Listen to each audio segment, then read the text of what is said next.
And now, ladies and gentlemen, the Sobros Network proudly brings to you some in-depth movie discussion with our resident film critic, Brandon Vick. Happy evening, everyone. The Vick's Flicks podcast is here.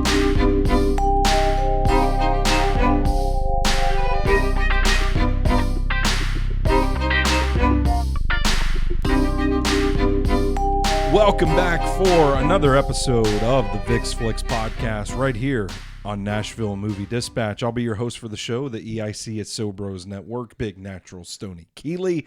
You can follow me on Twitter at Stoney Keeley, collectively at Sobros Network, and you can check out all of our work at NashvilleMovieDispatch.substack.com. Joined as usual by the star of the show himself, the man whose namesake it bears. He is a board member of the Music City Film Critics Association. He is a member of the Southeastern Film Critics Association. He's our resident film critic here at Nashville Movie Dispatch, Mr. Big Shot himself, Brandon Vick. Brandon, how you doing today, my man? Not too bad. Yeah? Yep. I'm older now. Yeah, happy birthday, Yeah, thank you. by the way. Thank you. A young, sprightly 23. Yep. Got my first gray pube How about... at 24. I think right. that's a good sign. That is a good sign. I think so. I think that means you're going places. Yeah, I think that's precisely what that means. We've also got our buddy Brett on the line with us. Brett's back for another podcast. We got a big one today. How are you doing today, Brett? Hey, I'm doing good. Unfortunately, I'm not 23. I am 43. Oh my God. You're old. Ouch. Yeah. It was kind of not. Some people Is that know why this. your wife willed you in here? Well, some people know this, that we were roommates in college, and it was kind of weird, the age difference that's at that true. time. Yeah. But Well, not made it then. through. It does now.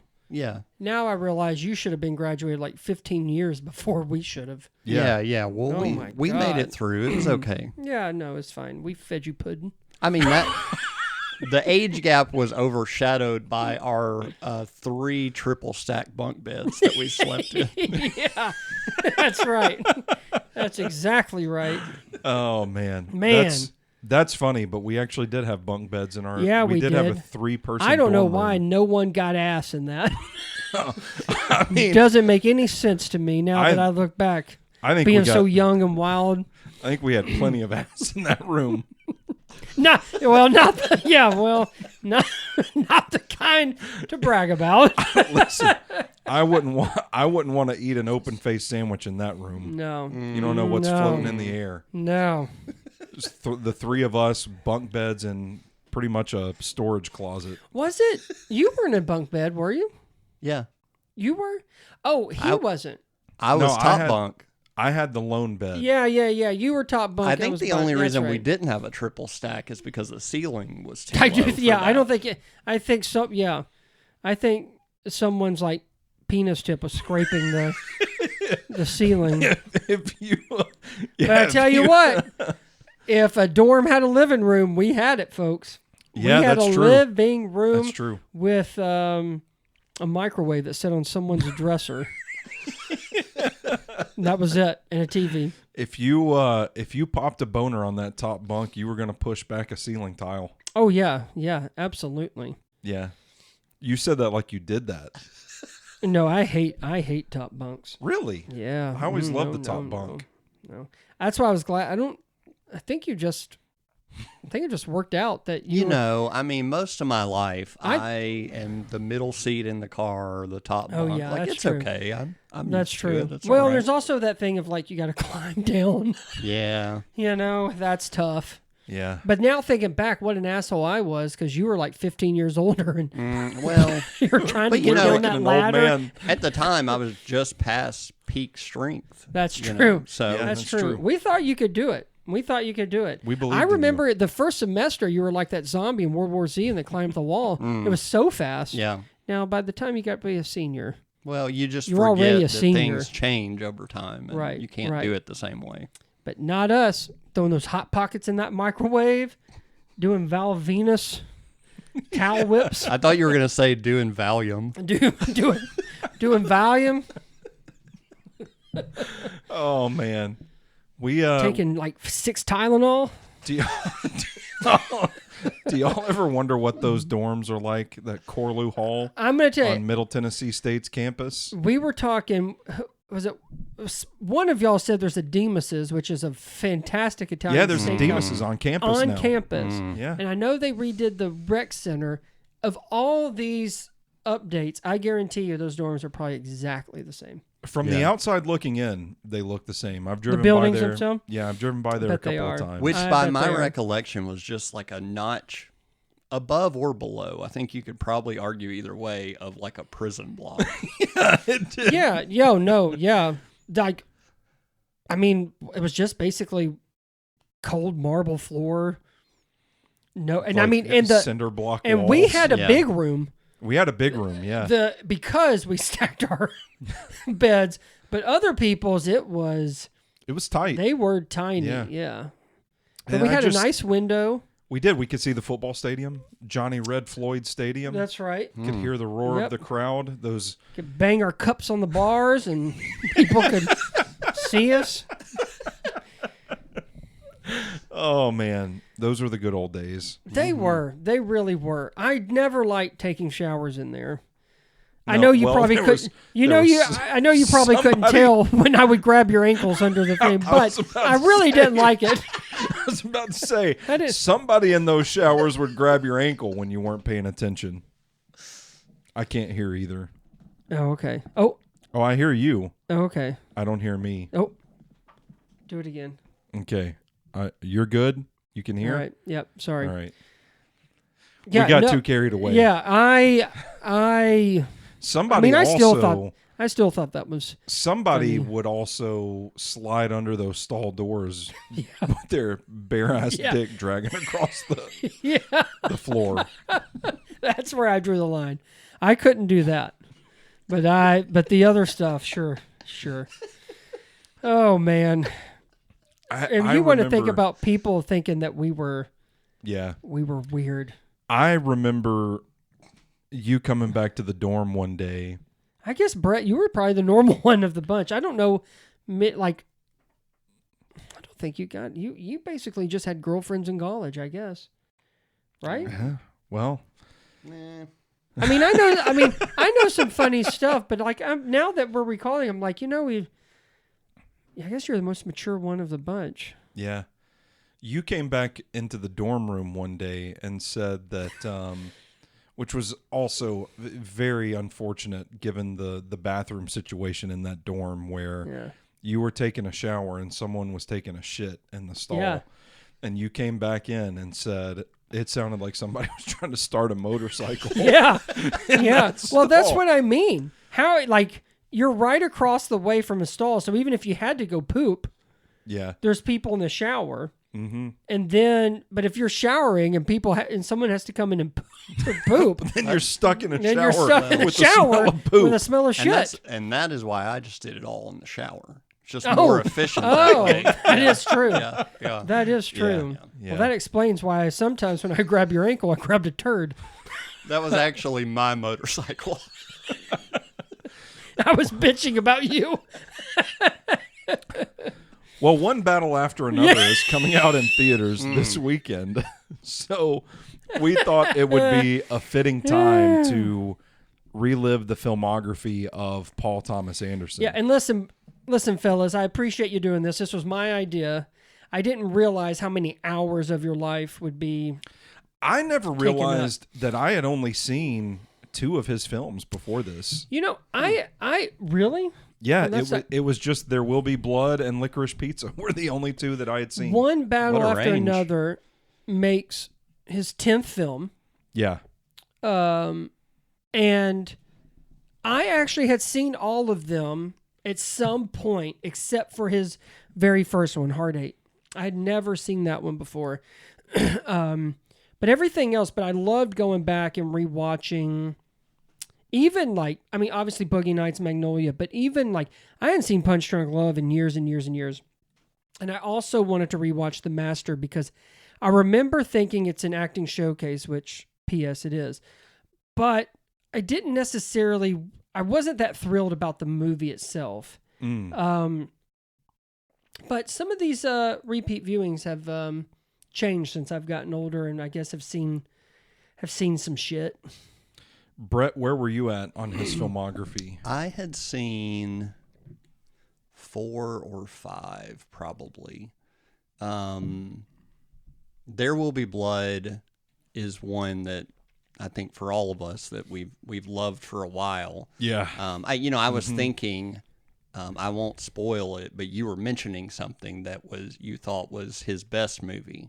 Yeah. And sometimes picking what's his best is very hard to do because I think you're splitting hairs a little bit. and it's not apples to apples, even though they're all his movies. It's very different types of movies. They're all such a unique perspective of rather a certain time or certain like themes, which I mean, there are consistent themes throughout his films, I think, but then there's others that are very much about a certain period or, sometimes, I mean, I think a lot of it, like dealing with the master could be, it's a period piece, but it's also about stuff that was happening then and there when it came out. But yeah, I mean, it is sort of like splitting hairs. Like I actually started a letterbox of just his movies as I was watching them and either re-ranking them and kind of seeing my number one before all this is still my number one now.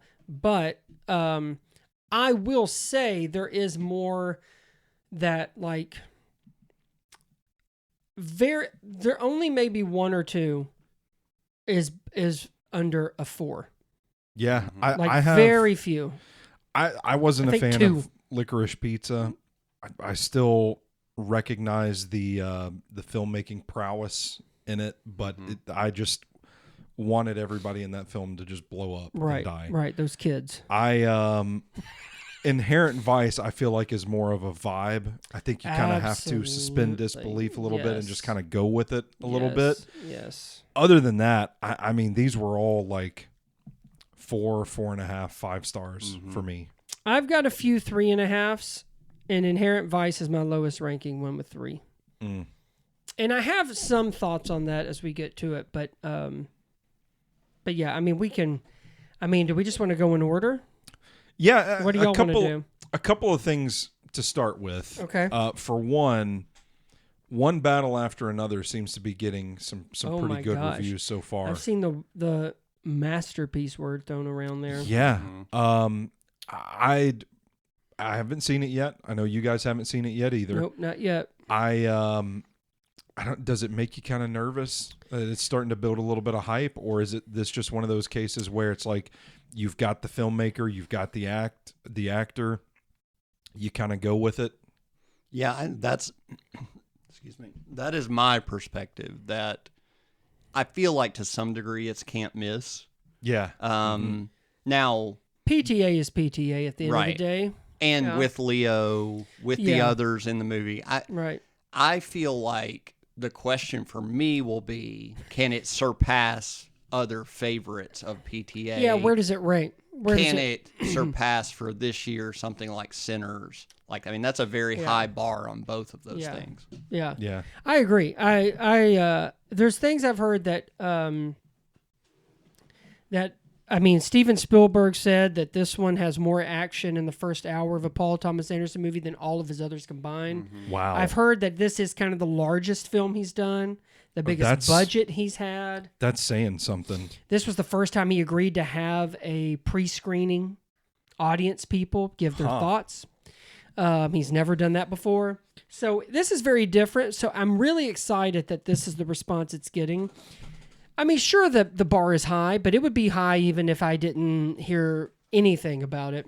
Fair enough. But yeah, I keep hearing one thing over and over, and it is that Sean Penn hasn't been this good in years, and that just give him the best supporting acting Oscar right now. Really? And I'm real like Leo. I have no doubts. I like that Regina Hall is in it. And there's the young actress that plays his daughter that I think will be really good. I'm rave reviews. Yeah, I'm looking forward to it. But I'm really intrigued with exactly that arc that Sean Penn has, because there's been a few things, which also, by the way, people love Benicio, which, come on. Of course. Which, hey, we've got a Benicio del Toro episode in the archives. With Phoenician Scheme. Yeah. But rewatching some of his films, I slipped my mind that, like, Sean Penn, Benicio, like, they've actually worked with him before. Yeah. Mm-hmm. I just forgot, and I think some of it's because it's Inherent Vice, but or Licorice Pizza. Yeah. But still. So what do you think it is about Paul Thomas Anderson's work? What is his hallmark? What makes it stand out among other filmmakers? Script. I think it's the words. Mm-hmm. Dialogue. Dialogue is great. It's very distinct. Yeah. But I also think the way that he tells the story, the way he captures it, is still like, and I think we were talking about this before we started recording, like, it's a slice of life that doesn't really, I don't think a lot of people have come in contact with, but they exist. It's there, you know, it's real life. But there's exaggerations, and I also like the humor that's in it, even as kind of as, you can either be kind of as wacky as with Inherent Vice, or I really think the reason why it's one of my favorites and rewatching it is the way that humor is used, like in Boogie Nights. Oh yeah. For instance. Yeah. So I mean, I think there's things like that, and all these kind of, like, I mean, the acting, the people he gets, and the thing is, and not that like yes, there is the Daniel Day-Lewis and there is the Joaquin Phoenix and there's DiCaprio, but I mean, a lot of his films are people that were up and coming. I mean, Mark Wahlberg was not a household name in Boogie Nights. Neither was Don Cheadle. Neither was Philip Seymour Hoffman. Julianne Moore had some work, you know, but a guy that I'm sure we're going to talk about, Philip Baker Hall, is fantastic. And I've seen him in 1,000 things, but he's great. And that's what makes, to me, Hard Eight would not be as terrific as it is without him. So it's not even these like movie stars. But he gets the best out of people, which I was going to have a question for you guys later on, like, who do you want to see, and maybe, you know, in the next PTA movie. But yeah, man, I mean, it's just everything is kind of firing on all cylinders when he's really going. And even when things don't, in my opinion, like Inherent Vice, even when things don't necessarily all click, there's so much you can walk away from and think, no one else is doing, like, no one else can do that. Yeah. And it's very few. I've thought about it a little bit more since we had our conversation when I was driving to the dump earlier today. Right.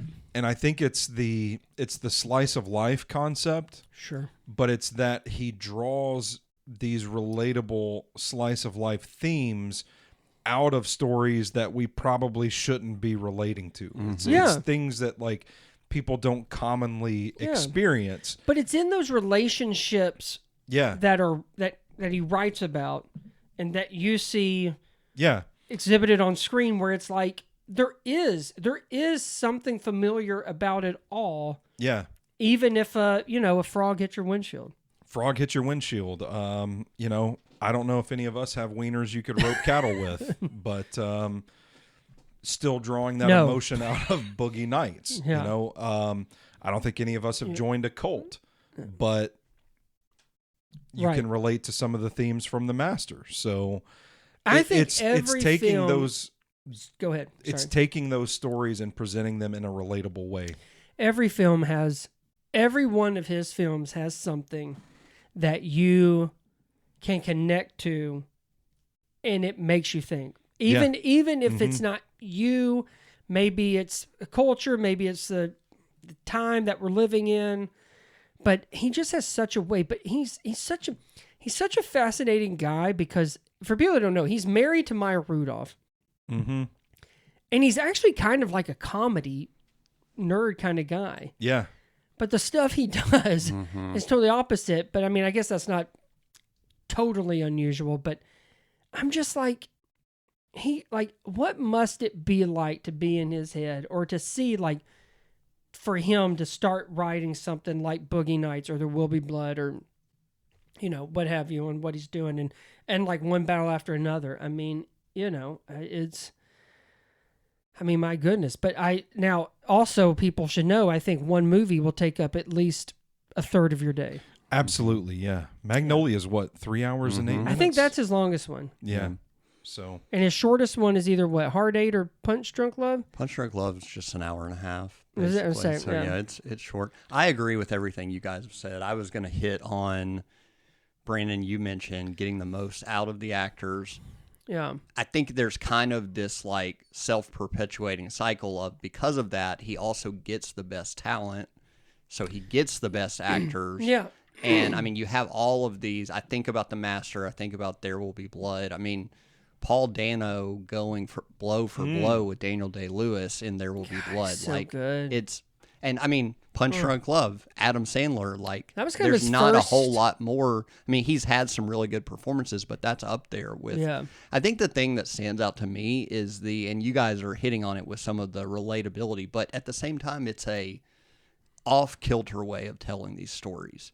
There's always some kind of unhinged element that that's true. It is. It's not quite normal life. That's right. There's realistic pieces of those relationships, but the stories are often very surreal in ways too. Yeah, absolutely. And I mean, like you guys mentioned the acting, The Master with Joaquin Phoenix and Philip Seymour Hoffman. I mean, I don't know. I got chills watching that movie, and I think at times it can be quite boring. But just watching those two go toe to toe, it's like, how do you, like, you've got to have some pull to make this happen. I will say, and that's what I thought too. And there are parts where it is slow, but to get someone like Joaquin and Philip Seymour Hoffman to do what they do, and the way that they dive into these characters, and that vulnerability and the regrets and the sadness and the loneliness and it's such a facade. Like, so much of what is going on is facade of what they want or who they are. And Amy Adams is great. Mm-hmm. And as she's almost, for The Master, is sort of the one holding the reins at the end. Yeah. Because Philip Seymour Hoffman sings that song. And it's almost like there's jealousy on both sides of the men that they are, that they'll never be, and they can't grasp. But I actually felt like The Master was more rewarding than I remember it being by the time it was all said and done. And the way it ends, I think, is great, because it's something that Joaquin's character has not been able to do. And I actually walked away with liking that more than I thought. And neither we'll get into it. Licorice Pizza, I still like. Mm-hmm. I don't know if it's as good as I thought it was when I first saw it, but I still liked it. However, The Master, I think I like it more and appreciate it more, because I think I sort of understand it more, and that acting, the acting is top notch. Most of his movies made me just feel sad that Philip Seymour Hoffman isn't here anymore. I felt the same thing. It's and like, between seeing him and his son, it's a tough thing. But I would like to think that maybe Philip Seymour Hoffman would be proud, because we have a thing up now about Stephen King and The Long Walk and Cooper Hoffman. Not us. Did I say okay. us? No. I just wondered. Okay. Yeah, no. I don't think he gives shit about us, especially after he hears about us, our college escapades. But yeah, I'm just like, good for him. And also, and I think part of Licorice Pizza is that nostalgia of, like, it's sort of a full circle thing, because Philip Seymour Hoffman was in PTA's first film, and obviously Boogie Nights and Magnolia and The Master. Yeah. So Punch Drunk Love. Oh yeah. I totally forgot he was in that one, but I love their confrontation. But anyway, yeah, I think PTA really could get anybody he wanted. And there's some fun stories that I'll share throughout, because I used to live next door to PTA. Yeah, you were there. So obviously I know. That's why I was so pumped to do this one. Well, let's rewind it to 1996 then. Dig right into this filmography, 25 minutes into the podcast. Let's talk about Hard 8. I'll be honest with you guys. I thought PTA's first film was Boogie Nights for probably 38 years of my life until... I would agree with you, except I did know there were two things. I remember at some point remembering that Paul Thomas Anderson had done a movie prior to Boogie Nights. Yeah. Just like the Coen brothers had a movie before they did Fargo. I have now seen both, and they both very much show you of the filmmakers that they were born to be. If you need a refresher on Hard ahead. 8, Hard 8 is it follows the life of a senior gambler and a homeless man. That's the synopsis of Hard 8 on Wikipedia. Philip Baker Hall, John C. Reilly, Gwyneth Paltrow. Yep. Am I missing somebody? Seems like there's somebody. Samuel L. Jackson. Oh yeah, Samuel L. Jackson. I've heard of him. Philip Seymour Hoffman is in it. He is in it. He's credited as a craps player. Yep, I say he was one of the high rollers. I was kind of surprised. I mean, for this to be, and I don't know how much of Paul Thomas Anderson's like personal life we'll get into, but I know he was kind of considered like a filmmaking prodigy at a young age coming up into the game. But for this to be a first film, like a first feature directorial debut, I was kind of surprised at how tight it was. Mm-hmm. I was surprised at how good it was. Performances? The performances. I mean, it kind of... I think you alluded to it a second ago. It's like you could watch this film and think, oh, yeah, this guy... There's something something here. Yeah, There's something here. And John C. Reilly pops up in a few of his other films. Mm-hmm. Really, really surprising. Yes. I mean, I think if you think John C. Reilly, you probably think like Step Brothers John C. Reilly. Yep. But for a lot of people, yeah. And I know we've talked about him on an episode of Drinking With we did about Chicago. Right. But this was just really, really good stuff. Mm-hmm. And I just came away from it so impressed to a surprising degree. It reminded me, and obviously of like the obvious reasons, but also I think some of the tone and the themes, but it was sort of like The Cooler. Yeah. Is what it reminded me. It's like this gritty gambling, but then there's also a nice little surprise about why these two people have met, that Philip Baker Hall and John C. Reilly meet, and then kind of what happens after that. And it's a very, I think, simplistic film. There's not much to it, but there is a lot of meat on the bone for what they're trying to get, and it is very much based on performances. Mm-hmm.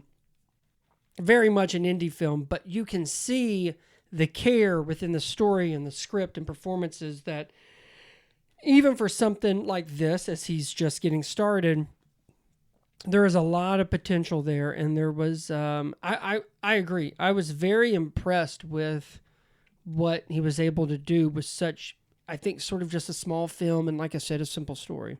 Yeah, absolutely. Thinking about Hard 8, and I was just thinking this is also a theme through all of his movies. You know, you mentioned you're kind of left wondering, like, how are these characters connected? And, you know, you get there, but that feels like often how he establishes his film by not establishing them in an orthodox way. You're just kind of thrown in with these characters. I mean, the last that I watched in this group was Punch Drunk Love, and my wife came in 30 minutes in and said, "What is happening?" And I said, "I really can't tell you yet." But I mean that's you get there, true. but that's for all of his movies. I mean there's some that may follow a little bit more of an orthodox storyline, but Hard 8 is certainly one that you just get thrown in, and here's the characters. They're kind of it's like you walk in stride with them suddenly, just kind of catching up and trying to figure out what's going on. thinking about the next two films, especially that will follow Hard 8, you are very much set in this type of atmosphere, this tone, an industry, or kind of people and how they connect and why should you care? I could see that. But again, this is an hour and 30 something minutes, so it's very easy to go. But I think a lot is established in this hour and a half, and I had a whole newfound appreciation for Philip Baker Hall that he was great. Yeah. And then I don't know, I'm getting ahead of ourselves here, but because I was going to say like Magnolia with him as well, but we'll save that. We'll push that to the side. Do you guys want to give a star rating for Hard 8?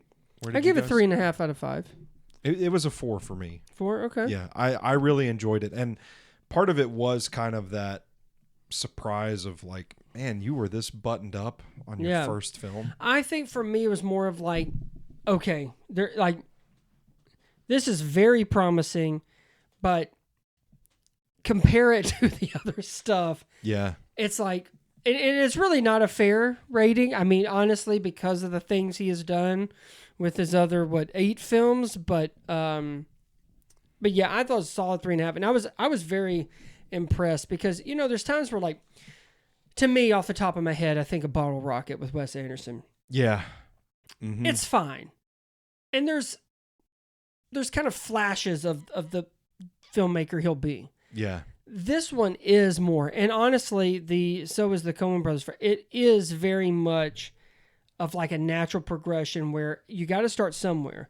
Mm-hmm. But they know where they want. Like, it just feels like they know what they want to do and how they want to tell it, more so than the way of what Wes Anderson would become. PTA, Coens, and I think Tarantino, guys like that, are very much like this is it. But it's going to get bigger. Yeah. I gave it 3.5 also, but I could get to a 4. I think I agree with you. It's more like measuring by the standard that he sets, and I don't think which it's very is not fair to that movie. But I really liked it a lot. I thought John C. Reilly was great. Philip Baker Hall, Samuel Jackson's good in it, but honestly, I really felt like him and like Hall and Reilly were. Yeah, they were. I would agree. Great. What do we think about Gwyneth Paltrow?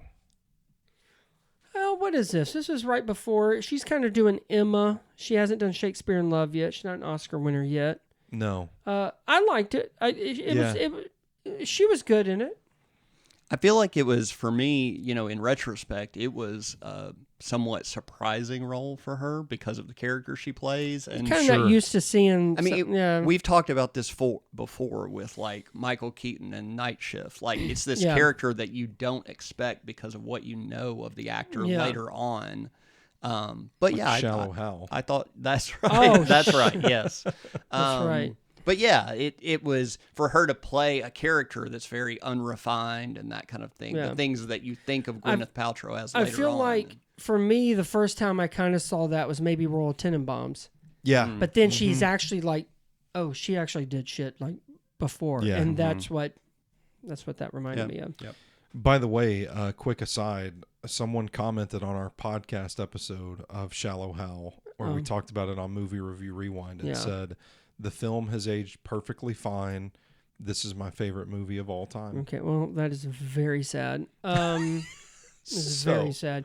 I just wanted to let you guys know that while we're talking about it. Also, on a sider note, I was watching a podcast where someone was talking to Tom Hanks. Yeah. And one of the questions they always ask is, have you ever been mistaken for another actor?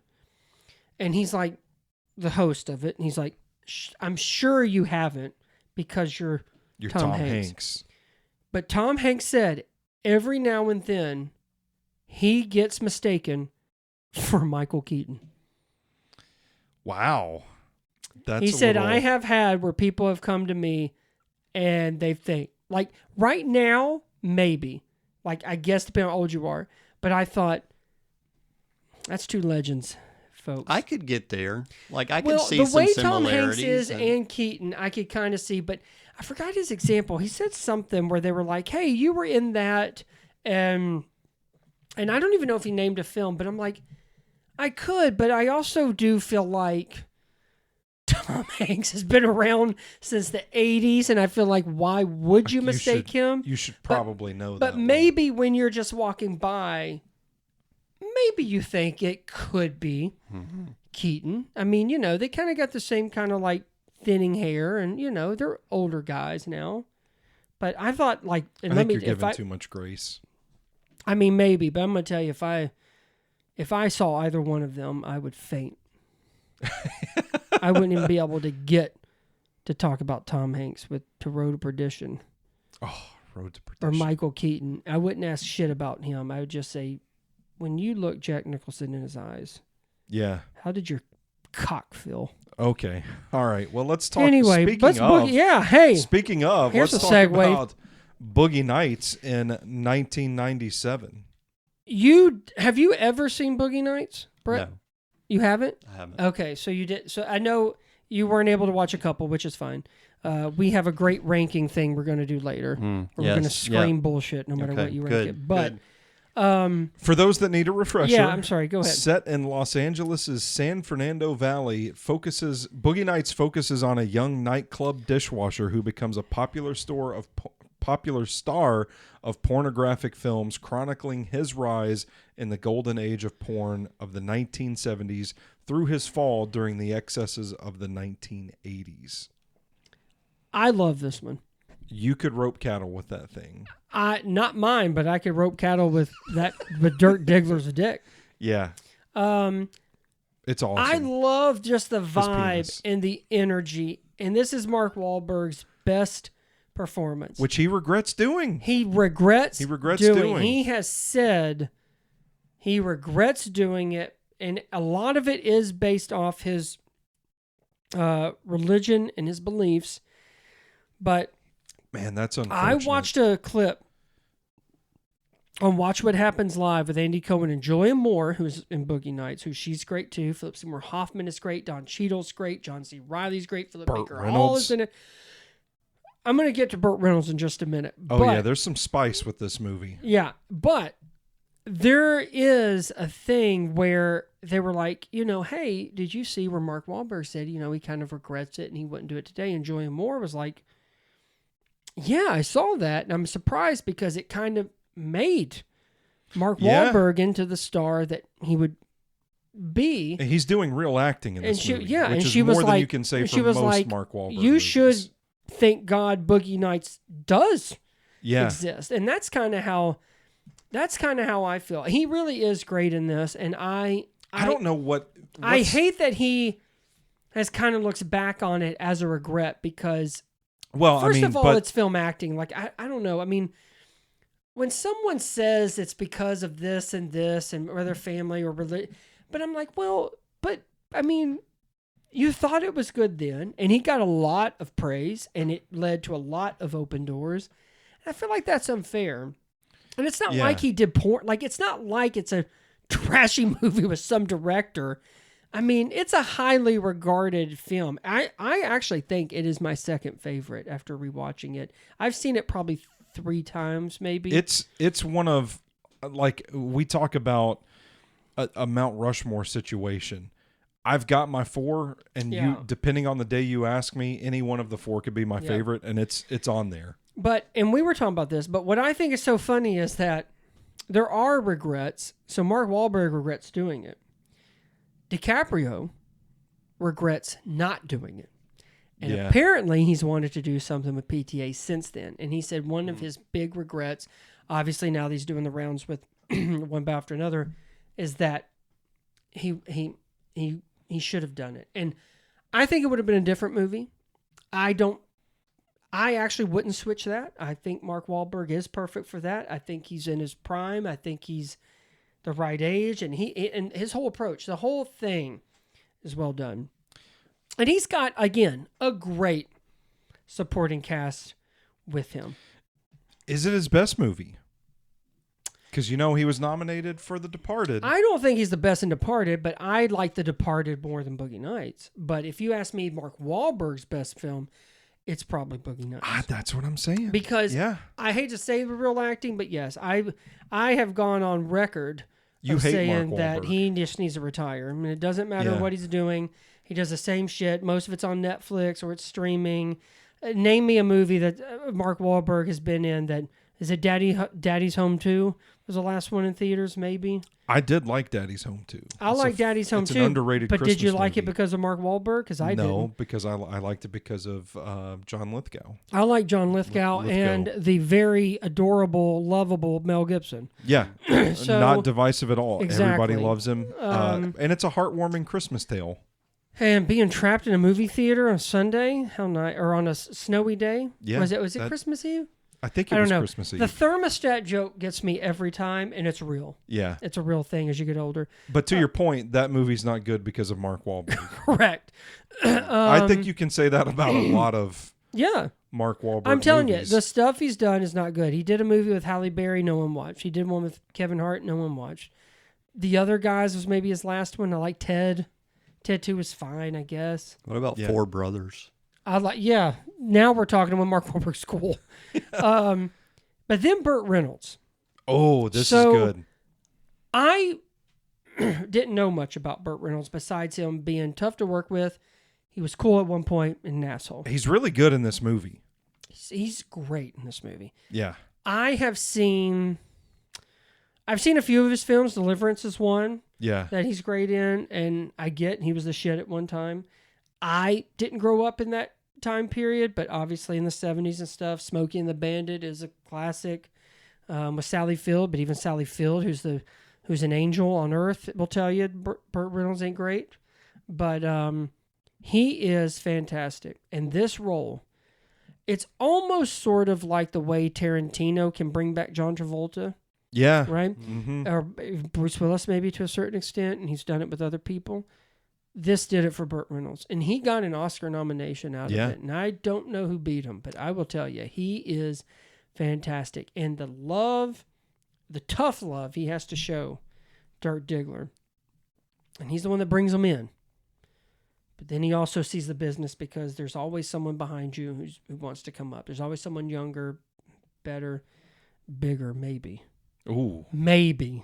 Okay. But he fit right in. And I don't know if it's because he is kind of, Burt Reynolds is your 60s and 70s. I don't know. I think that's part of why I don't it know. fits. But that is some of the best casting in a PTA film I think ever. I would agree. But he said he would probably never work with PTA again after that movie. Burt did? Mm-hmm. He said that that probably checks. He couldn't didn't like that PTA was such a young hotshot. He said something along the lines of like, we would film a scene and this guy would act like it's the first time that scene had ever been shot before, and Burt Reynolds was like, I can name you 5 movies from the 60s that had that exact same shot in it. So that they didn't really get along that well. It sounds like an ego thing. It kind of does, right? Yeah. And I mean, and again, this is PTA's second film. It's a second bigger film. But I'm also thinking, like, brother, you got an Oscar nomination out of this. Like, when did that ever happen again? I don't know. I mean, it's 1997. Like, he did not. You brought your fastball in the film. I'll give you credit for that. He is one of the highlights of this movie. But at the same time, it's like, and I don't know if maybe it was just the interview happened quite a while ago before PTA would go on to become PTA, so to speak. But it's kind of like it didn't age well. No, it didn't. But also, it's like, can you not accept that maybe he does know what he's doing and he does know the story he's telling, and that I think Burt Reynolds is better for it. Yeah. Because I got to tell you, but that was probably the last relevant thing Burt Reynolds did. Before I don't have his filmography off the top of my head, but I mean, and also how relevant was Burt Reynolds before Boogie Nights is my other question. I don't know. So, I hate to hear like Mark Wahlberg and Burt Reynolds. However, they both accepted it. They both did a great job. PTA didn't fail them, but yet they have their regrets. But I also think especially in Wahlberg's case, like how easy it must be to say that now or back then, like years after it had been done. Because what have you, I don't know. I mean, when it comes to accomplishments and being tacked on to say, hey, I worked with Paul Thomas Anderson, I mean, I feel like any actor would wear it as a badge of honor. And you see these people who have worked with him multiple times, and people like Joaquin, who's done it a couple times, and now you've got Sean Penn and Benicio doing it. Now DiCaprio, who's been basically wanting to do it. He got fucking Daniel Day-Lewis for 2 movies. That guy doesn't do anything for years. Yeah. So, I mean, I think they just got to give respect to him. But I appreciate PTA, and even if he did present it in a way of like, no one's ever done this before, if I was Burt Reynolds, I'd say, okay, cool. Yeah. Another film of his that has John C. Reilly in it, who is fantastic in this film as well. Philip Seymour Hoffman, who has a bigger role. Yeah. Talking about PTA's ability to kind of get good performances from unexpected situations. Can you name a better Heather Graham movie than Boogie Nights? No. I mean, Hangover is pretty fun, but... Yeah. I mean, it's just... Spy Who Shagged Me? Is she in that? Yeah. Yeah. Yeah. Oh, okay. I always think of, what's that Fairley Brothers? Say It Isn't So? Yeah. Mm-hmm. Is that it? I think so. Say It Isn't So. Yeah, let's just say Boogie Nights. I'm going to say it's Boogie Nights as well. Yeah. Yeah. So that gets us to 1999's Magnolia. Yes. And go ahead. I mean, this just feels like a big one. I don't know if you can write a synopsis for this. Ensemble cast, an epic mosaic of interrelated characters in search of happiness, forgiveness, and meaning in the San Fernando Valley. Also, we didn't talk about him in Boogie Nights, and he does play a more kind of prominent role in Magnolia, but William H. Macy. Yeah. He made me laugh about his wife in Boogie Nights. So, it's so ridiculous. It was pretty but good. His character in Magnolia, I thought was really fascinating and very unpredictable in the sense of like you don't really quite know where any of it's gonna go, and I know that's kind of the point of it. But there's also a lot of empathy in the film and forgiveness. It's I would say forgiveness is a huge theme. It's not just with Tom Cruise and his father, even though this is, again, Tom Cruise was nominated for an Oscar for this, and I'm going to tell you, this is still one of his best performances ever. I would agree. But William H. Macy, Philip Seymour Hoffman plays the nurse. Julianne Moore is in this one. Philip Baker Hall. Right. John C. Reilly again. Yep. Philip Baker Hall's, I loved him in this. Yeah. But rewatching it, I forgot the arc in his... I forgot the telling of his story. Mm-hmm. And it's done in a way that it's just sad. And he can't even really tell you what happened. But I think it's intentional, but I think you know that something did happen. Yeah. It doesn't really have to be spoken. But the way that it all wraps up, and even though like I was telling Stoney this earlier today or yesterday, not this watch, but the watch before it, I totally forgot about the frogs. And I remember when it first hit the windshield, it scared the shit out of me because I'm really into these like relationships and the torment, regret, and everything that's going on. But then now watching it, it is sort of like, in a way, like, shit happens, guys. And no matter what is going on, what brings you to face this kind of whatever obstacle it is, and, you know, a lot of it is relationships in some form or fashion, newfound relationships like John C. Reilly and, I forgot her name, but who plays the daughter of Philip Baker Hall, and I really like it. And it ends with her. Yes, and it ends with her smiling, which I thought was a nice touch. But then with Tom Cruise and the father, and William H. Macy, who has a crush on this guy and thinks braces is going to be the way. It is so intriguing. And even though it is over 3 hours long, it's so intricate and delicate, but it's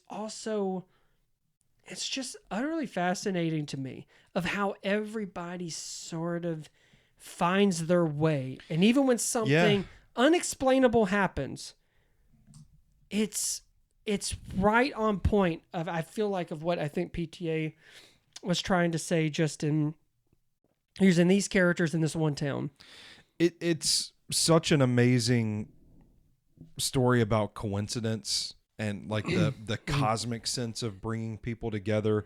I know this is one of those films that like people have written essays about and exploring like the religious overtones to it. They've talked about, the themes of family, like the father-son relationship that you mentioned, Brandon, like the generational trauma and how we're kind of set up to navigate things that we don't necessarily understand we're even dealing with, and that sort of element of broken people searching for redemption. And to your point, you said like sometimes shit just happens. Yeah. There's a few characters in this film where it's like they don't get redemption. And sometimes it's like, does the person deserve to not get redemption? Really good performances too. I mean, Tom Cruise just knocks your socks off in this. It's so crazy to see him do that. Yeah. And I think people forget, and depending on how old you are, maybe you only know him for the action stuff. But with that Born on the 4th of July and Magnolia, and even like his earlier stuff like the with Paul Newman and Cocktail and and so it's a nice reminder of what he can do, which I think he's kind of trying to go back to it because he's with Inarritu doing a movie and finish it comes out next year and stuff, and so I think he's trying to kind of get that back now that I guess Mission Impossible other stuff is wrapped up. But he's so good, and he's so perfect as that motivational speaker, but also just that toxic masculinity and everything. But then it starts with that interview about his mother and his father, and then it's like, oh, there's always something underneath that, like what made them. And even with John C. Reilly, where he kind of finds, what's her name again? What's her name in the movie? Claudia. And and the way like their date, and he talks about losing the gun. There's just this vulnerability that's just widespread throughout the film, and however you want to cover it up, it shows. It shows through. Kind of a testament to the idea of loneliness in a sea of people, because you meet all these characters that are interacting with one another, and yet they're all so flawed and so lonely and searching for like deep connection. Again, like one of the flares of PTA's filmmaking is that he's taking things that probably shouldn't mean a certain thing, but attaching that meaning to it. Yeah. It's like you shouldn't feel lonely, but you do. And it's not, it's just so masterfully crafted. Brett, your thoughts on Magnolia? Yeah, I just saw the movie for the first time last year. Had you seen it, Stoney, before this watch? No. Had the frog ending been spoiled for you? I remembered seeing something about the Magnolia ending being stupid. A lot of people have a gripe with it. Okay. I had no idea when I saw it. I wasn't. So there were two things that I remember. I mean, to me, this is the ultimate. You just get on the treadmill with the characters, like when the movie starts. Yeah. And it's just like, you just figure it out as you go. Yeah. And you figure out, like, how are they connected? Like, everything's kind of a mystery when you start. To that point, the first time I tried to watch this, I was working, and I thought, oh, I'll put this on and I'll get my work done and it'll be on in the background. I can keep up. And 15 minutes into the film, I'm like, I got to pause this because you've got to sit down and really, like you said, get on the treadmill with the characters and go with this thing. Yeah. And I mean, what you guys said, so many good actors, all great performances.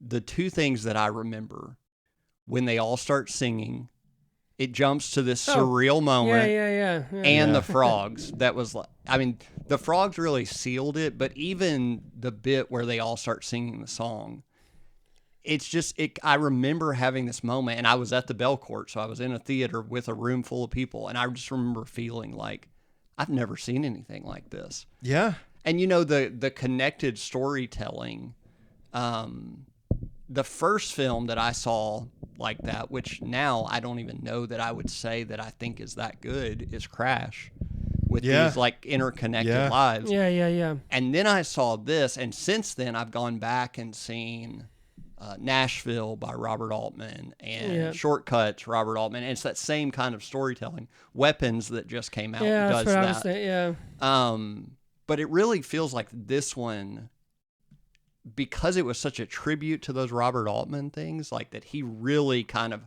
hones it in perfectly, like that style of storytelling. And I like that it's split up by basically weather reports. It's how he splits it up. Like Weapons, it goes to characters. Yep. But a fun thing about Weapons that I read, you and I might have talked about this.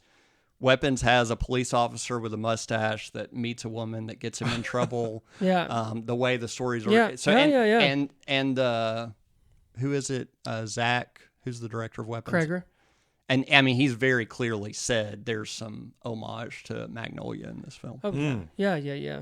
I mean, and rightfully so. But the way that everything connects and the way that it flows, and again, Tom Cruise, I know is the big one, but I mean, he's still Julianne Moore in this movie. Julianne Moore is great. Her scene where she like pushes back and starts arguing with the over the power of attorney, where she's trying to get removed from the will. Yeah. I was watching that, just like stopped what I was doing, just wide eyed at my television. Yeah. Like, oh my God, this is something. I thought you were going to say, "Don't you call me lady." Yeah. Pharmacy. Also, I don't mean to go back, but I was blown away by the end of Boogie Nights when I saw a young, shirtless Alfred Molina. Alfred Molina's in Magnolia, exactly. too. Yeah. I was thinking like, and so he's using a lot of people from Hard 8 to Boogie Nights to Magnolia. It does start to change, I think, after this, but I really did.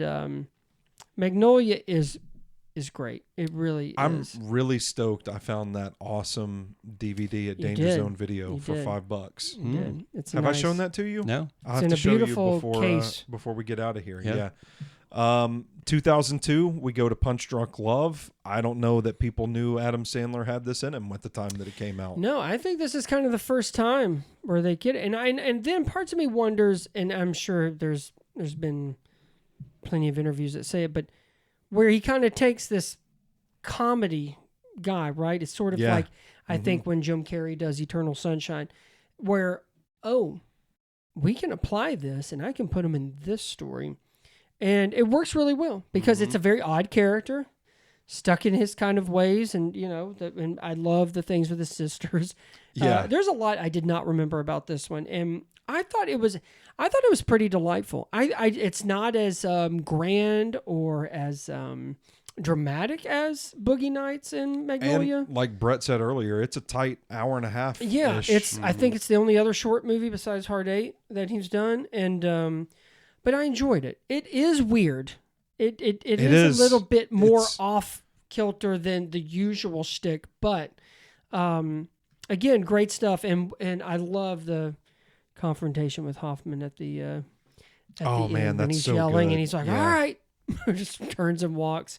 I thought that was that's a good one. Yeah, this film's reputation preceding it, I kind of thought this was going to be like a sort of like melodramatic dramedy kind of thing.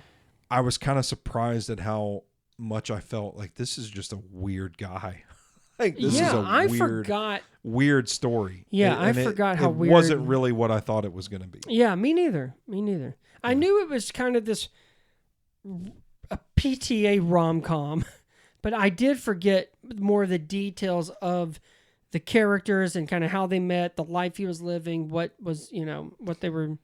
As he's continued filmmaking, it feels like, and I've heard this about One Battle After Another, that it's his most successful film. And I'm thinking about Licorice Pizza, that's a more accessible love story than Punch Drunk Love. But Punch Drunk Love feels like a very young PTA love story. Like just very weird characters and relational dynamic and all of that. But there's also the sweetness about it and getting the most out of an unexpected actor and all of those things we keep saying. Yeah. And who is it? Emily Watson? Mm-hmm. She's great in it, but yeah, I did love his phone conversations where he's mad and like the manager and like the way he's being talked to, like you certainly feel for the guy, but there's also kind of that breaking point too. And that's where I think that scene with Hoffman it plays really well by the end because of what he's kind of dealt with. And it's sort of like he's really pushed some shit down. And now that now that she's kind of unlocked something in him, he's ready, he's kind of ready to go. But I just love where he yells at the end and he's like, all right, just like, all right, we're good. There's the unexpected turn of you expect, like you said, Stoney, the oddness of his character to be something that pushes her away. But the PTA part of it is she kind of matches his freak, so to speak. Right. And that there's someone for everyone. She's impressed that he would go to those lengths he would do and that. all of that. Yeah. It's not so strange. Yeah. In this world. How do you guys feel about this being the only PTA in the Criterion Collection? That's odd. It's very I don't love it. I kind of hate it, actually. I'm kind of confused on why. I'm not mad. At least Boogie Nights wouldn't be in there since that's his second. Yeah. I'm surprised, but I told you. Now I still haven't seen anything to back it up, but supposedly Licorice Pizza is going to be in a Criterion. That makes me so mad. But I'm still confused on why. I just assumed Boogie Nights, Magnolia, and There Will Be Blood would just be the thing. Now I do think he's sort of like Wes Anderson, and I think he does kind of work with it and sign off on it, and maybe. But I that's so odd that let's just say Licorice Pizza is the next one. Of the 9 films, I would not say by 2026 that those are the 2 that were chosen, considering I would think the status of those other few at least. Yeah. I'm not mad at Punch Drunk Love for being in there. I mean, I think it fits in that collection. At the same time, it feels like the same way we've talked about Michael Cera seems like he was born to be in a Wes Anderson movie. Yeah. There Will Be Blood feels like it was born to be the first ever Criterion film or something. That, or at least like I know Boogie Nights kind of made like brought him on the scene. So I'm just Magnolia, I am surprised. Like but then I wonder, so what was it? Boogie Nights was what, 96? 97. 97, so 2027 could be a good year to 30th anniversary. 30th anniversary. Maybe. Yeah. All right. Well, let's go to 2007. Let's talk about There Will Be Blood. This is what's crazy to me is, and that's, I guess this is why I feel like Punch Drunk Love is good, but we go from Magnolia to Punch Drunk Love. And then Punch Drunk Love is in the middle of Magnolia and There Will Be Blood. And I just don't know how. And I'm not knocking Punch Drunk Love, but it almost feels like Paul Thomas Anderson wanted to do something smaller. And then he geared back up for what I think is his masterpiece. Well, to me, on that point, before we get all the way into that, to me, that's a credit to him that he can change gears that way. Yeah. No, I do. Because it's almost like Hard 8 got you there. Boogie Nights, we go bigger. I think Magnolia was a very ambitious, but it works. So then we kind of scale it back a bit. And we also introduce a new side of Adam Sandler. So nothing, I don't think any film he's done is wasted potential at all. Even Inherent Vice, which is a bit nuts. But shit, when you get to There Will Be Blood, and now you've got one of the greats, I'm still blown away when I watch that movie. the only thing I will say is that and I totally understand because it's Daniel Day-Lewis, but what you guys were talking about, like Paul Dano, man, he's a force. He is such a force in that movie. He just does it, and I get it. It's like standing in the shadow of an icon, but it's like I feel the same way about him in Prisoners. Oh yeah. I just wish he could. I mean, it's great. Anyway, to me, it's the opposite. This is not apples to apples for sure, but it's the opposite of The Godfather 3 with Sofia Coppola and Al Pacino. That it's like you're just getting blown out of the room. You can't act, and you're with one of the best actors ever. And with Paul Dano, it's, at that time, he's young. It's, he's relatively unknown, and it's kind of, was this was after Little Miss Sunshine, maybe? Yes. Okay. Yeah. So, I mean, he's got some credibility, but still, compared to Daniel Day-Lewis. Right. No, it's. And the way, I mean, they literally, in those scenes, go toe-to-toe with one another, and it's amazing. I Abandoned My Boy. Oh, boy. And the milkshake. Yeah. That's enough, and that's just two scenes. That doesn't even begin to explain that dynamic, but I'm surprised he only got a BAFTA nomination. I know. Best actor in a supporting role. Didn't win it, but I mean, is that just a case where it's like we're all just watching Daniel Day-Lewis here?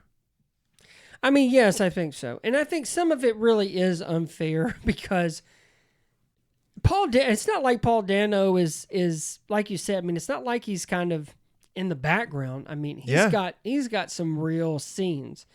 And he is the one person that, like, Daniel Plainview, if he's met his match, it's with him.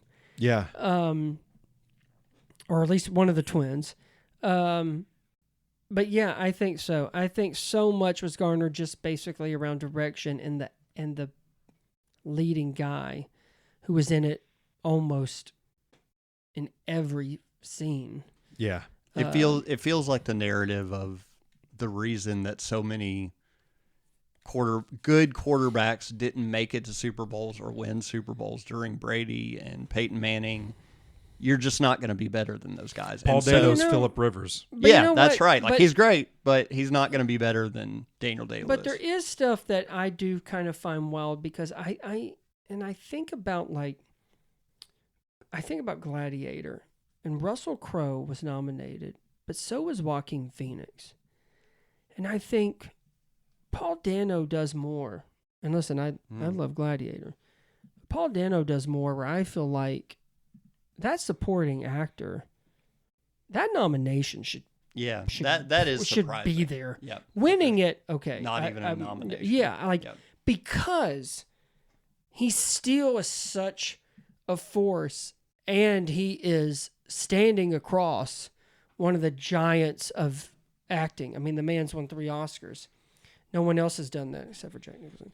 And so, and actually maybe a couple of us, but I am surprised by, I was surprised by that, but I tell you what, boys, I don't even have to watch the whole film each time. I love this movie. Yep. From almost the opening scene to the man he becomes, to the regrets that fill him, to when he talks to his son for the last time, and that milkshake scene in the bowling. It is just, it's phenomenal. I'm still so blown away, and I swear to you, if this did not come out with No Country for Old Men, it would have been the film. Yeah, that may be the real shame that the two of those came out. But I tell you what, God, was it great? Well, that's what I was going to ask. The best actor in a supporting role field that year, won by Javier Bardem for No Country for Old Men. Totally get. Casey Affleck for The Assassination of Jesse James by the coward Robert Ford. Okay. Philip Seymour Hoffman for Charlie Wilson's War. Hal Holbrook for Into the Wild. And Tom Wilkinson for Michael Clayton.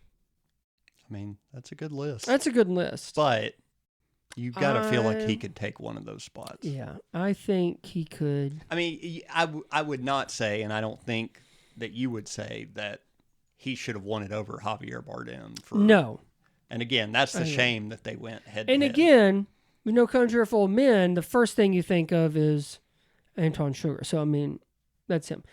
I would probably replace him probably with Hal Holbrook. You know, I was thinking about that, and He's great. But I think it's a career nomination. Right, and it felt like his character certainly wasn't as significant to the movie. No, I don't know. I don't think it was. And honestly, and I really like Charlie Wilson's War, but you could probably take Hoffman on that one.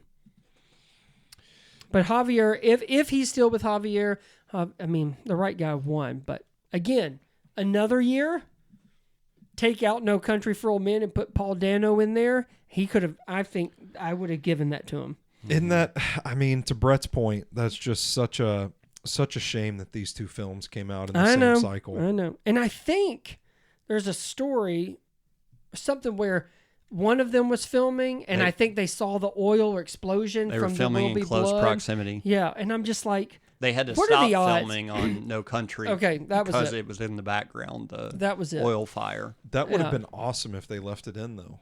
Could you imagine that piece of film history? I love hearing Josh Brolin talk about his experience in No Country for Old Men. Yeah. From his Robert Rodriguez, he was working on Planet Terror, and Quentin Tarantino directed Josh Brolin's rehearsal video that he sent in to the Coens. Damn. He said it's the most expensive audition he's ever done because Tarantino did it. And he didn't even really know Tarantino. But yeah, I mean, but what a year to have those two, and they both just, I mean, No Country for Old Men's in Criterion. I got it. I Me got too. it in my collection. Pumped. I was so pumped. There Will Be Blood is the only one that I really need in 4K because there are two films. First of all, No Country for Old Men, check, and The Departed, check. Yeah. I would really like There Will Be Blood, and I would like The Wrestler. I would like both of those. So get on it, people. I can't. That make the 4Ks. Don't yell at me. Yeah. Let's go to 2012 for The Master. We've talked about this film quite a bit already. It keeps popping up. Just a heavyweight title fight between Joaquin Phoenix and Philip Seymour Hoffman. I mean, really watching two of the all-time greats go. And the young Jesse Plemons. Jesse Plemons in it. Your favorite Rami Malek is in this. Yeah, I actually forgot he was in that. What do we think about 2012's The Master? I think when he's saying "We will rock you" in this was an indication. And had those bug of bunny what's going to be. teeth. Yeah. He even says "What's up, Doc" in one of it. I liked it more this time. I appreciated it more. I think a lot of stuff that I didn't really, I guess, think about was more so. I even forgot he was coming. Like Joaquin Phoenix was coming from war. Yeah. So a lot is based off of that and trying to live a normal life, and then someone comes in who is charming and charismatic, and this is like, to me, and I think he's already won for Capote. I'm pretty sure he's already won an Oscar for Capote. Well, this came out in 2012. Yeah, I think Capote was before that. I think so too. 2008. I thought it was around 2008 as well. I could look it up. I remember it was while we were in college because I went to the theater in Murfreesboro and there was like 5 of us, and there was a woman and her mother seeing it, and they kind of been talking through the previews, and then when the movie started, when the camera first goes into Capote, I hear the old woman go, "Is that Capote?" And a guy and his girlfriend, he turns around and snaps at her and tells her to shut up. And I get it, but I also felt bad because I'm like, this is an older woman. And I was sitting in the very back. I just remember it's a very small theater, but she did like, if she thought she was the only one in the theater, but I think I was going to come to that, but I was in the shower in our dorm. Oh, taking a shit. Yeah. That's right. Thanks for bringing that up. Capote was 2005. Okay. So, God, I was fresh in college. That's just such a masterclass in acting. I mean, you're like you said, and it's like two heavyweights getting in there, man, and they are every scene hitting left and right. And it's so good. And I remember appreciating it just for the acting, even when I wasn't too high on it. And I think part of it is because I love There Will Be Blood. So I guess that bar was so high, whatever story it is. And I think that's part of it. But now looking back and kind of understanding the story more and the characters, and obviously getting older and seeing more stuff and everything else. But I really liked it. I missed that Amy Ryan. I wish that she would come back because Amy Adams. Her too. Amy Adams. She deserves an Oscar for something. I guess Night Bitch wasn't going to do it, but we thought that was going to be hot for a minute. Yeah, we thought that was going to be the one, but no. But I mean, it's still great. And I was telling Stoney this. I was reading some stuff, just sort of like, was about, and like one of the things is the song at the end is, and I don't know how you guys took it, but it certainly made sense to me of like we were talking about, kind of two guys, kind of one wanting to sort of be the other, and some like having some with identity crisis of who they are and what they want to be. Guys being dudes. But they said that the end with that song was Hoffman's character's way of saying basically that he loved him. Yeah. But his wife, and she already knew he was doing stuff, she just didn't want to know. But that it was basically him kind of admitting that he doesn't like it, but this is where he is. This is where he's going to stay. She's not going to allow him to run off. But Joaquin Phoenix, he represents that rebel. He didn't care what people thought. There was no standard for him. And then you think about what war does to you as well. I don't know. It was much layered much more layered than I gave it credit for. And so I enjoyed it more this time. And when they first meet, it's a great scene. It is. And when he does his kind of, in a previous life thing with him and asking those questions and stuff, and where he doesn't blink, and it's great. It's just great stuff. And again, it makes me miss. That's the feeling I took away watching this for the first time. Not that the other films didn't with him in it, but this one especially.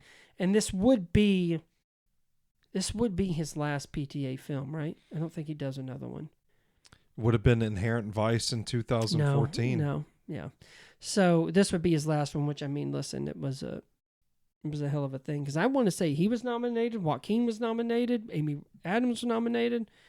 It was a big one. But one thing that I was telling Stoney is that I had read that a lot of this was based, I think Paul Thomas Anderson got inspiration, at least, from Hubbard about Scientology. And that, and out of respect, he screened it for Tom Cruise before it opened. Just out of respect. And that Tom Cruise was livid. And that, and Paul Thomas Anderson said, and I don't know if Tom Cruise has said or not, but that he's like, we had it out. Now, they've never shared details, and they said they would never share it public, but the scene that Paul Thomas Anderson said that Tom Cruise got up and was super pissed is when Jesse Plemons says, he's just making all this up. Because apparently there was a report that Hubbard's kids said that he actually said his dad was just making most of this shit up. And anyway, apparently Tom Cruise took huge offense to it. And it makes me even like it more. And it's not so much of like getting Tom Cruise brought up or anything, but that, first of all, Paul Thomas Anderson is such a good dude that he showed Tom Cruise a movie that he knew was probably going to ruffle his feathers. And, Tom Cruise in Tom Cruise is Tom Cruise.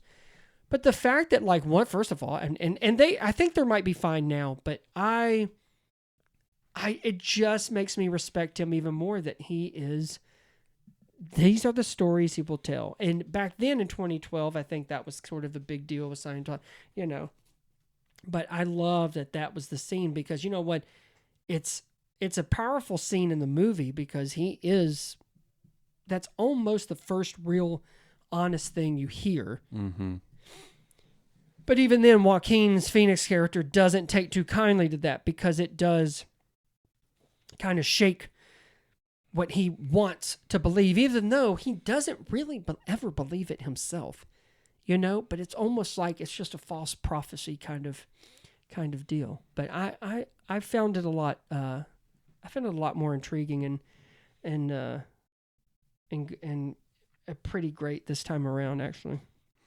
I think something that stood out to me, certainly the acting. I think that's the lasting thing for me is what you guys have said about the acting. But kind of in what you're going into there, you know, there's kind of this, like, both of the characters are pursuing the same goal in a different way. Like, they're looking for meaning, looking for purpose, one from this position of power, one from a position of no power. And an interesting, like, link to me is you see that same thing in There Will Be Blood. They're both pursuing power in very different ways. One through wealth and, you know, the business side of it. Right. One through religion. Right. And that's just an interesting connection in both of those. Man, to have, I mean, those four, but really Joaquin, Philip Seymour Hoffman, Daniel Day-Lewis in back-to-back films, like, who's better than those guys in that era of acting? Like, yeah, I mean, that's the thing. And, like, I mean, is there not I know not Hard Eight, but I'm pretty sure in every, well, maybe not Punch Drunk Love, but like most of his movies get acting nominations at least, if not wins. Like you had, I don't think, I know Adam Sandler, the whole thing is he's never got an Oscar nomination for acting, but everybody else, I mean, Burt Reynolds and at least Tom Cruise, and then obviously There Will Be Blood, and now we've got where The Master got 3. Yeah. So, I mean, and as we go on, we know that, you know, people still get nominations for it. So, the acting is just so incredible, but it all still stems from his writing and his directing. And there's Johnny Greenwood does a lot of the scoring. And so it's like he has his kind of like usual suspects, but it's always the stories he tells and the people that are game to bring them to life is, I don't know. It's mind-blowing at times, but yeah, I mean, you go from that. And like, to me, just the way that it's done, I just feel like The Master just feels so Criterion to me. It does. That I feel like I'm shocked that that's not the first one. Yeah. Well, let's move ahead to 2014. PTA would team up with Joaquin Phoenix yet again for Inherent Vice, another ensemble that features Josh Brolin. We get a pretty fun Owen Wilson performance out of this film. There's some Eric Roberts, Reese Witherspoon, Benicio del Toro, Maya Rudolph, Martin Short shows up. Oh yeah, I liked him. I totally forgot he was in it. I think this is kind of. It's one of those movies, I think if you just kind of vibe with it, you can have fun. I called it Tenet. I think it's Tenet. Yeah. Nobody knows what's happening. Nobody knows where this is going. But if you just kind of let go and don't pay attention to the rules, I think you can have some fun with it. This is my least favorite. It's very much a vibe, as you were talking about. There's an energy to it. And to my understanding, like, for instance, like, There Will Be Blood is like loosely based on the novel Oil. Yeah. But from my understanding, that this is a pretty straight up, like, first time Paul Thomas Anderson has adapted the book. And it is a straight film. Yeah. So parts of me thinks maybe that's part of the problem, is that I think he's probably, the source material he's probably very true to. The problem is that I'm just not vibing with it, but it's so much of the atmosphere and of the time. But I do still really enjoy Joaquin Phoenix and Josh Brolin's performances. Yeah. And I just saw or heard a thing where Reese Witherspoon was, at least in the running, or was going to play Amy Adams' part in The Master. And so anyway, she didn't get that, so she was going to be in his next one, which ended up being this one, which I'll be honest, I think another thing is, to me, and even though there are a lot of people in it, some are more forgettable than others. And that's not usually the case. But I think it's just because of the pace and kind of the story it's trying to tell, that it's almost just seems random interactions, and then you kind of come back to it. But I don't know if there's ever any real substance to any of it, or if any, like I think we were talking about, if any of it's even real, or if you should even care. Yeah. You know what I mean? Yeah. I this is based off of a Thomas Pynchon novel, who was kind of notorious, if you will, for writing complicated stories. Like, that was part of his hallmark, part of who this guy was, just stories that you had to really like lock in to keep up with. I don't know if that's part of the reason he was so selective, but he had never let anybody adapt one of his books prior to PTA knocking at his door. And I guess it's just, you finally get a filmmaker of that caliber that says, hey, I'm going to be honest to the book and true to the source material.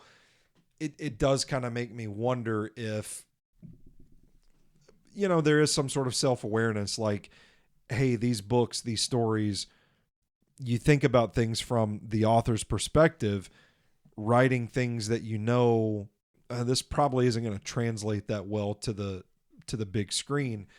If this was just a big swing because you had a filmmaker like PTA involved in it, that you kind of think like, well, if there's somebody that's going to get this right, it's going to be him. And I'm still not saying that PTA got it wrong, but I do think that I think if you watch this film, I think it's asking a lot of audiences to keep up with, again, just the interconnectedness of the characters, and just kind of blurring the lines between what's actually happening and what is some sort of drug-induced fever dream. Yeah.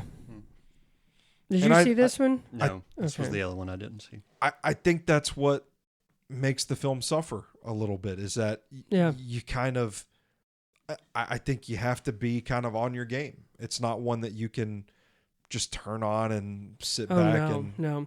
And this is one of the ones I watched early because I sort of just wanted to get it over with, because I just really, it just, I mean, when I think of his films, it's just, it's not the one I really care for. And so, but my rating kind of stayed the same. I think this is the lowest one. It's 3. And even that's not awful. I mean, it's still better than half. But and it is the performance stuff, because again, there is still something that you are still in the presence of greatness, even though he's sort of, it's not quite his full, like his own work. And parts of me just thinks maybe that's why I just wasn't as engaged in it as the others. And again, I really kind of think everything is sort of compared to like There Will Be Blood at this point. Mm-hmm. And that's not, I don't even think that's the best thing to do. He has a reputation at this point that this is a very different effort from his previous. Yeah, absolutely. Yeah. Yeah. So let's move right along then. Let's get to, are we at the 3-hour mark yet? We're at an hour and a half. Okay. So, all right. This is a PTA podcast. Trying to land the plane here. 2017's Phantom Thread reunited with Daniel Day-Lewis. This is supposedly was going to be his last film, but he's back. A character that is just completely magnetizing, that I just kept wanting more of. Yeah, for sure. I agree. I mean, I start, like a lot of his films, you start and you just jump in with this character and you're trying to figure out kind of what are we doing here? What's the big point of this? But I remember thinking early, like, I'd literally watch Daniel Day-Lewis watch paint dry on the wall. And that's how I felt. And I mean, relatively, slow moving at points and that kind of thing, but very deliberate and intentional in that still. I agree. The character is completely compelling, and the story, I mean, Punch Drunk Love is kind of the parallel in my mind for this of younger version of PTA, older version. Again, two characters that match each other's freak. Yes. And this just kind of very kind of off-kilter way of telling this kind of like period story. It's like couture fashion is it's a little different than backdrop. The setting for Punch Drunk Love. Right. Yeah, a little bit. Well, and it's also taking... Less pudding. Also taking, like, okay, there will be blood to, as I say, kind of sets the standard. So what character who already a legendary picky person that Daniel Day-Lewis is, and he does this, which is, everything is different. This is one that I liked a little better this time around. I do think it's slow, and there are parts that I just don't think were as effective by the time. But with like in that middle part before we get to kind of the root of everything, and sort of like the man he is and the woman that he needs, but also she kind of sees the power in that vulnerability of being sick. But I tell you what, Vicky Krieps is fantastic. Oh, yeah. And Leslie Manville, who was his partner. Who was nominated for Best Supporting Actress as well. I think people automatically remember Daniel Day-Lewis getting the Best Actor nomination. I don't think Vicky Krieps, did she? No, she did not. Yeah. But Leslie Manville got the Best Supporting Actress. She's in a great movie called Miss Harris Goes to Paris. And she's pretty cool in, Never Let Go, the Diane Lane, Kevin Costner, where she takes their son. Oh, man. Yeah, it's pretty good. She's a pretty good villain. But I think a lot of that, again, shocker, performances is really the most kind of powerful. That's the real strength of the film. But the production design, the costumes, I mean, they really go into this period and the way that he works. The only Oscar they won was for Best Costume Design. Oh, I could see. I would say I do remember Daniel Day-Lewis, who doesn't lose that much at the Oscars, did lose that year. Yeah, who did he lost to? And that was his last. He lost to Gary Oldman for Darkest Hour. So, yeah, I actually found it more. I would say this and The Master sort of grew on me after these watches, and I liked his. I liked what it had to say, even though it's a very twisted PTA rom-com. It is sort of. Yeah. But the love that is needed for someone like that, and the way he kind of meets his match in the same way as I never really thought about this way, but with Punch Drunk Love, it makes sense. I like that. On the surface, it looks like a boring period drama, and then I think by the time you get to the end of the film, you realize this is some steamy freak shit, if you will. Yeah, I think that's how he explains it. Like a lot of PTA films, it just gets more and more unhinged as it goes. And I love that. That's what draws me into the way he tells stories. It's not quite Ari Aster unhinged, but, well, no. It's a different version. Yeah, but yes. I agree. Well, that does get us to 2021. Your favorite. Yeah, Licorice this is Pizza. your favorite. Yeah, I watched it. When I first watched it, I'm like, I feel uncomfortable here. I do think the age difference is kind of weird. I think I don't know how to say this nicely. She looks so much older than he does, and I think that just he's a fresh-faced kid. I don't know. I don't know how many redeemable characters there really are in this movie. And I just, it gets on my, like the whole movie just gets under my skin. I'm so annoyed watching it. When I rewatched it for this podcast, I was like, yeah, no, I'm going with my gut on this. I hate all these people. First of all, I will tell you, Bradley Cooper is worth the watch. Bradley Cooper is I love insane. The moment he introduces himself, and he plays a real person. Yeah. Who was with Barbra Streisand at the time. And then right when you think maybe you've seen the last of him, you have not. It kills me. I will say, Cooper Hoffman, first of all, I mean, to have, like we said, Philip Seymour's kid doing it. But I liked him in this. And he's good. Yes, he's a good actor. He's very charming. He's a guy that is not, I mean, not to sound rude, but like, you know, he's not the most handsome jock guy but he knows his strengths and he knows what works. And he is a smooth operator in his own field.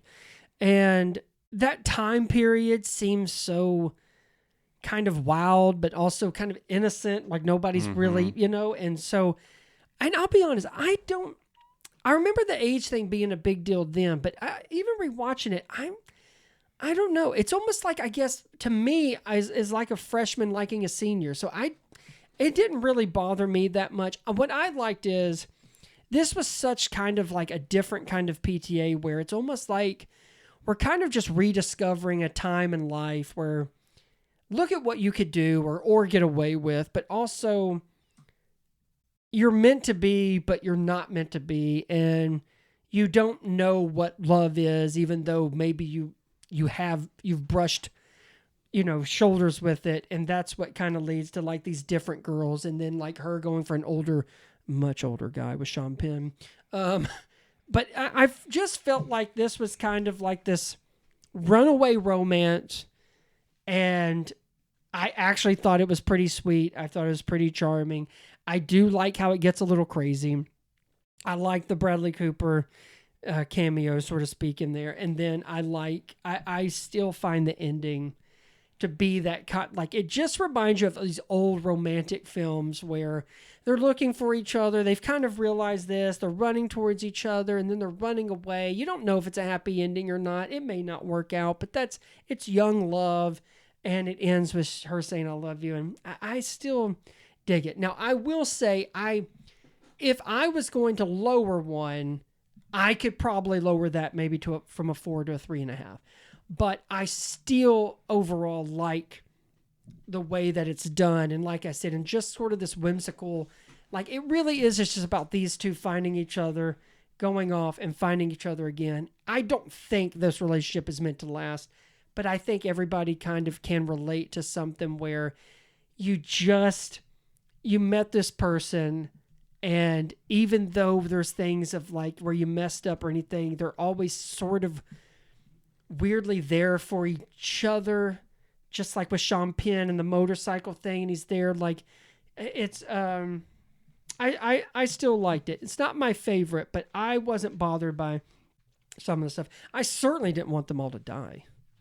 I did. Yeah, I know. I did. I think this is the one I was most pleasantly surprised by. Okay. I had heard a lot about the age difference and that being so weird. This was your first time? Mm-hmm. So, okay. Honestly, the only time that really struck me as weird is when they called it out. I think part of it is you were mentioning he has such charisma and kind of confidence that you feel like he shouldn't. He's like an adult. That's right. He plays older. Yeah, he plays older. And so that's the reason that I think it didn't seem so odd to me. I was talking to a buddy who was saying, why couldn't they have made him 18 and her, 30 or whatever? And it would have been the same story. And you would have got past some of those obstacles. Knowing PTA, he probably was fine to have that tension there a little bit of, does this kind of make people uncomfortable a little bit? Yeah.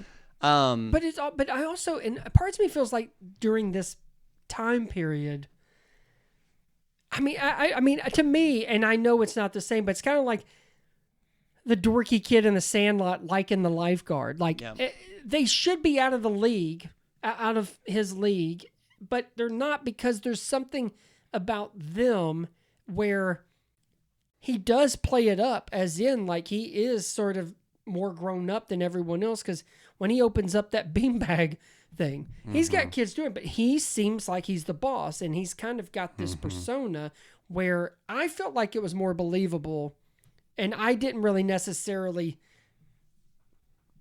kind of put that, like, this was underage and this was weird and just like, it doesn't come off as, to me, it doesn't come off like that. Now, I kind of thought her being with Sean Penn was kind of weird, but not so much his age, just as like, but I think it was also, again, for the story, she was looking for someone like that who supposedly had their shit together, which is still something that, Well, and I do think there's a sweetness of like, they never, if I'm remembering correctly, throughout the movie, they never crossed that line physically where you would really be like, okay, this is getting weird. No. Like There's an innocence. There's an innocence to it and a sweetness to it. Yeah. And shout out to Benny Safdie.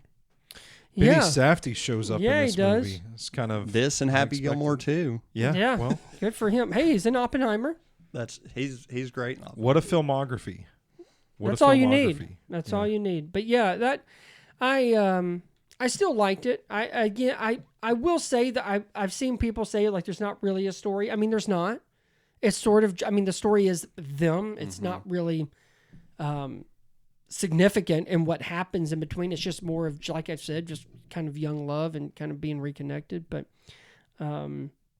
yeah, now I mean, again, here we are. We're going to go into one battle after another, which is going to be huge one way or another. How do you guys rank them? Your top fours at the end of this? Well, listen, I can do the whole damn thing. I'm gonna focus, since I haven't seen all of them. I won't give a ranking, but I'll focus on my top two. There Will Be Blood and Magnolia. They're not apples to apples films. Yeah. I mean, I would say There Will Be Blood, but Magnolia is such a unique movie, and Magnolia is certainly a top 10 of all time movie for me. Yeah. Whereas There Will Be Blood is top 2 or 3. So those, I mean, just as we've talked about, his ability to shift gears. I mean, those stories you think about, like the characters in those stories, could not be further apart, and the way the stories are told, but they're both done so well. I got it. This is one of those cases where, like, yes, I can rank them, but the difference in what makes a 3 or 4 or whatever is slim. I will say, and again, the lowest rating is Inherent Vice, and that was 3, so that would be 9. I have Punch Drunk Love at 8. I think because I was so impressed of it being his feature film, I have Hard 8 at 7. I have Licorice Pizza at 6. I have, this was sort of a toss-up, but given the reasons that, as we've talked about it, I have Phantom Thread as 5 and The Master at 4.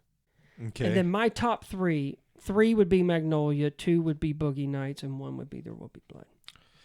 I think I go 1, Magnolia, 2, There Will Be Blood, 3, Phantom Thread, and then 4, it's probably Boogie Nights, but I like The Master a lot too. What's your least one? Is it Inherent Vice too, or Licorice? Pizza. Oh yeah, sorry, it is Licorice Pizza. I did mean to ask if you didn't like the movie. I know you don't like the characters, but you also didn't love the movie. It's partly that, like, you get to the end of it, and you just kind of like, what is the story here? If you hate all the parts, it's hard to. I was say, if you want everyone to die, I'm not sure if you're. It's like, I can appreciate this film looks pretty, and it's pretty well written, and like there is kind of you do catch a certain feeling watching Cooper Hoffman, knowing the work that PTA and his father did together. Yeah. So, like, there was something to it. When you watch something that has a profound effect on you, like There Will Be Blood and Phantom Thread, and The Master, which I watched them in that order right before I rewatched Licorice Pizza. I'm just kind of like, man, this ain't it. I was gonna say, is it also? It's almost a double-edged sword to go back and watch them back to back to back, because then you kind of start to say, oh, like, you get 4 years before another PTA movie, you're like, oh, okay, I kind of see. But then when you kind of stack them up and watch them within a month or so, and you're like, oh, there are some differences, but the one thing that's to me is constant is just PTA is, I mean, he's a master at work.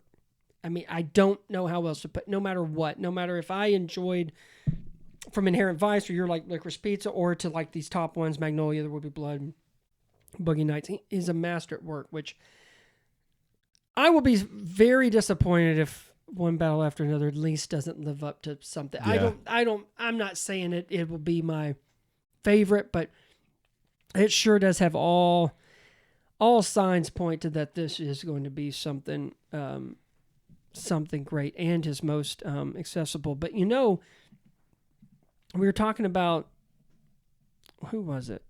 What film was it? Where basically there's no one really to like any redeeming people in it.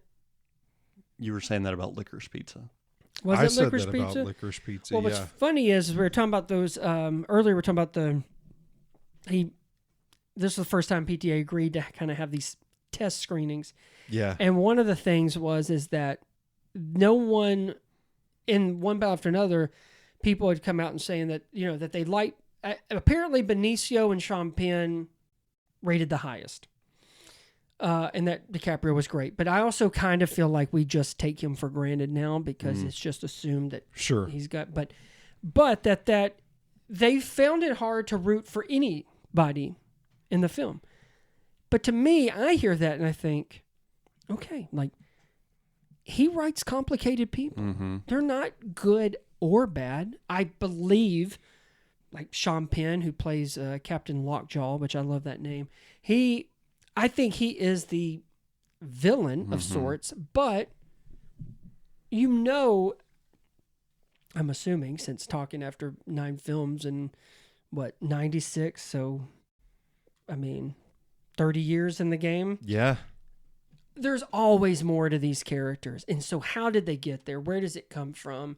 So I'm excited. I'm planning on seeing it in IMAX. So Do you want to ask your question before we get on out of here? Who hasn't worked with PTA that you would like to see? Yeah. I was thinking about that the other day because I think there's a lot of times where we kind of say, oh, you know what? Who would be in like Tarantino's last movie? Or we've done the Wes Anderson one and where we talked about and like Michael Cera, it's like, oh shit, he should. And it was fun to see Tom Hanks in those. But with PTA movies, who would you guys like to see? I know we shared a some, but the first name that oddly came to mind for me was Paul Rudd. Yeah. I said, and actually Stoney said it too. It reminded me, but I thought Javier Bardem would be a good one. Speaking with No Country for Old Men, and then Tilda Swinton. I feel like she would be great. I also threw out there as far as like more like, I guess, movie stars. I think you find the right one, whether it's supporting or not. I feel like Ryan Gosling could really do something. George Clooney. I feel like you put him. I think about Michael Clayton, but I think about like Alexander Payne and Descendants. I feel like give him something like that. Nicole Kidman. That's one that I felt like she could really do something with, depending on what the story. Again, main or supporting, it doesn't really. I don't think it matters with his films. Talking some young up and comers. What about Mikey Madison? Oh, she'd be a good one. I'd be into that. I like that.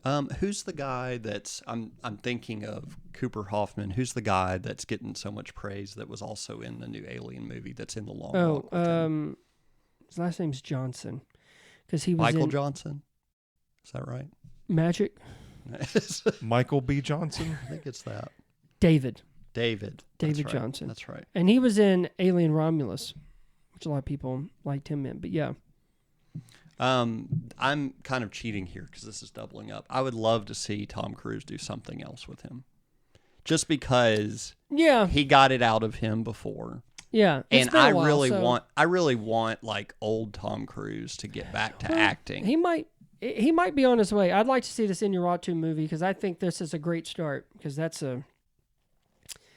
with Revenant and Birdman. Yep. I mean, yep. Yeah, I don't know. I also told him I feel like things have really cooled off with him lately, but I'd like to see Christoph Waltz maybe do it. Get him back in the game. Yeah, and back in the game. I feel like besides Tarantino movies, I think he was just a villain in shittier movies like Tarzan and Green Hornet. So I'd like to see him. Is this where we want to end the PTA I don't. podcast? I mean, I hate to end it on Christoph Waltz because I do. There's a Javier Bardem in No Country for Old Men, and there's Christoph Waltz in Inglourious Bastards that will stand the test of time. And Django, like he's great in both of those. That's where he won. That's where he won both. I mean, and you talk about getting the best talent for PTA, like he's one of those guys that. Well, and it makes me wonder, like we're talking about where, I mean, Sean Penn has done everything. I mean, he doesn't really have to do anything. And the fact that he was in Licorice Pizza in a small role, so I'm kind of like, oh, this seems like a juicier role for him. I also do love Benicio. I mean, anytime he can get in there. But if Sean Penn wins, this would be his third Oscar as well. He would join the very few. Wow. To do it, yeah. And I might be wrong, but I don't know if he's ever been nominated for Best Supporting Actor. He's only won and been nominated, I think, in Best Actor. I would have to effort that. But he won for Mystic River and he won for Milk. Something that I'm excited about, this is an aside of an aside maybe, but I feel like Leonardo DiCaprio is entering this, I'm going to take roles that have a lot of humor in them.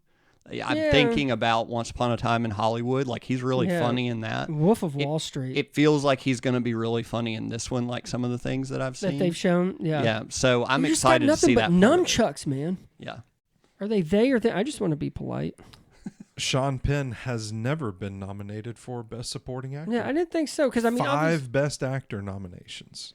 Milk, Mystic River. Dead Man Walking in 96. Sweet and Lowdown in 2000, and I Am Sam in 2002. Oh, and I Am Sam. I almost thought it was 21 grams. But yeah, so if he does, I mean, if he's as good as people say he is in this, then, I mean, so be it. I'm excited. I wish we could have gotten the 70 millimeter in IMAX. That would have been fantastic, and that Vista Vision, but... we could have paid $40 for the tickets. A year in advance. A year in advance. Yeah. That. Or I would pay $40 and I would get to watch it next year, a year after everyone else saw it. Either way. But I'm excited. This is his 10th film. And anyway, thanks guys for watching them, or most of them, because I know it's a lot. But I'm glad I did it. I have a newfound appreciation for him because he really is...